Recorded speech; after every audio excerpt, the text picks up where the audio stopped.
All right, Keith McGowan, the Outboard Dad, here to help you have a better boating experience. Today we're putting our water pump back together. We got our bearing carrier back in with the new seals and the cap on, and we're just going to continue on. We'll put our plate on next. Make sure we get the right orientation. Nice new wear plate. Should fit right on. Should. Oh, I see a little nick on the top of that. Here's my file.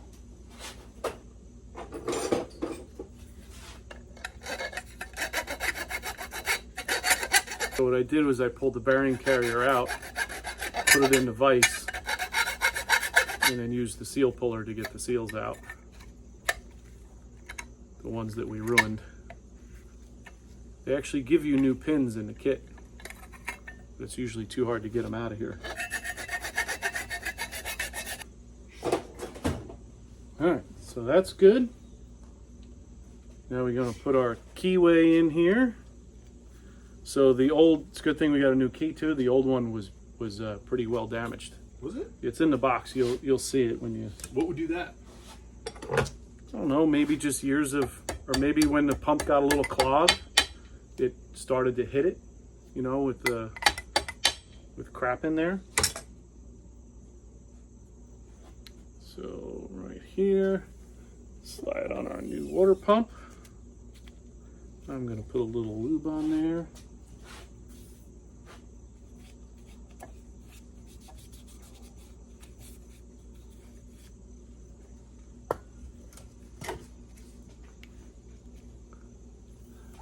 Where's my keyway? Here.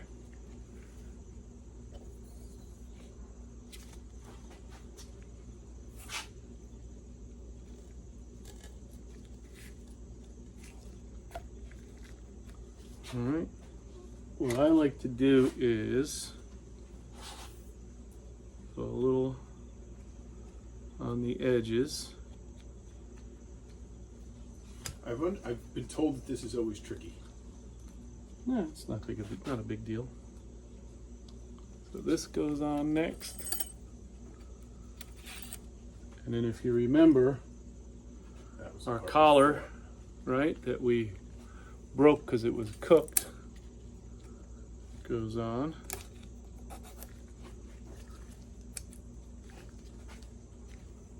And then the metal top.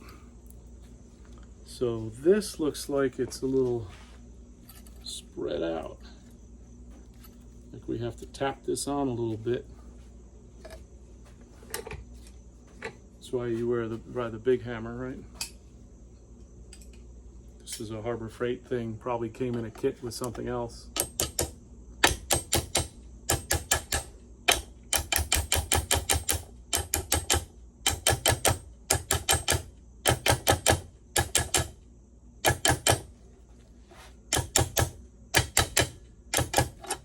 Should do it.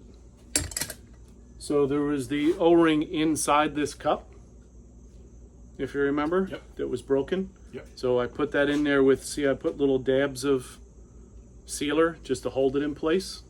Gotcha. So I had little dabs of sealer and then put the cup in, so the cup kind of sticks a little bit too. So when I turn it upside down, hopefully the cup doesn't fall out. Hopefully. After I already said that. Now, is there any other parts we missed here? Or sometimes when I talk, oh, looks like we're ready to go. So I'm also going to put a little bit of sealer on this.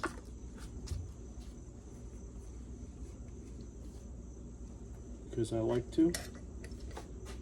Technically you shouldn't have to, but you know, I think about the span from here to here where the bolts are holding it, and this is where all the pressure is, that it could squirt out there. So if I get a little sealer on it, it's a better chance of more flow going to the engine.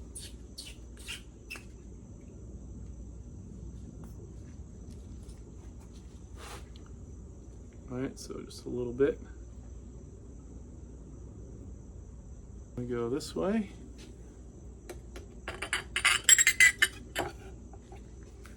We turn her clockwise.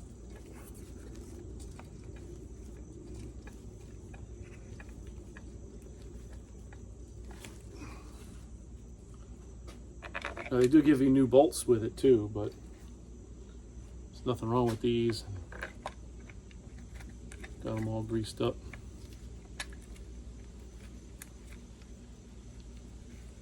That was the part I was always told was tricky, was getting the fins to make sure they're going the right way. Yeah, as long as you spin it, it'll be fine. And I only put a thin layer, and I don't use anything but WD-40 or maybe white lithium. I only use regular grease. Okay. Because regular grease sometimes eats away at rubber. So we don't want that to happen. No.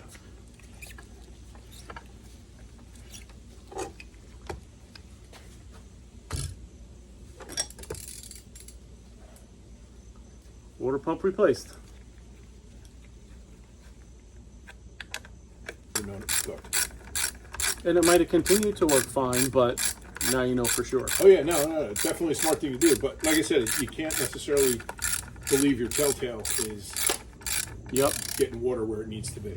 So I've had guys tell me with the Mercuries, with the poppet valve, if you have not enough force out of your water pump, it never opens the poppet valve and the engines overheat. Huh. But they don't set off the alarm. They just run too hot for too long. So it keeps it cool enough, but not optimum. Gotcha. Again, it's just maintenance. There's a reason for the maintenance, you know? And when we're in there, going the extra step and doing the extra thing.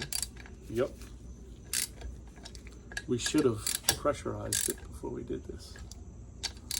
Not that it's going to matter because you're going to run it anyway. You have the confidence of a Something. Of a fool? Is that what you're going to say? nah. So you got to have tools like this, right? Just a very beat To up beat old on. Craftsman. Plus, I can keep sharpening it so it grabs the screw really good. You know how you go to loosen this and it slips off? Yep. So both of these had good clean washers on them, so I left your washers alone over there. Perfect. So let's pump her up and pray. So the guy I was with after you wishes he would have paid me to come out before he bought the boat. Uh-oh. 13-foot whaler, 40 horse Yamaha Pro 40 engine. Okay.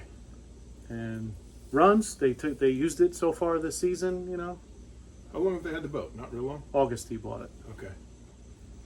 It's one of Ed's buddies. Yeah, I think I know. Brett. Smith?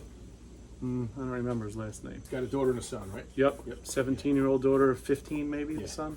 Yeah. They were into it too. It was cool. I love it. We had He's got a fun. big trawler, I think. Yes, he does. He have a big boat too.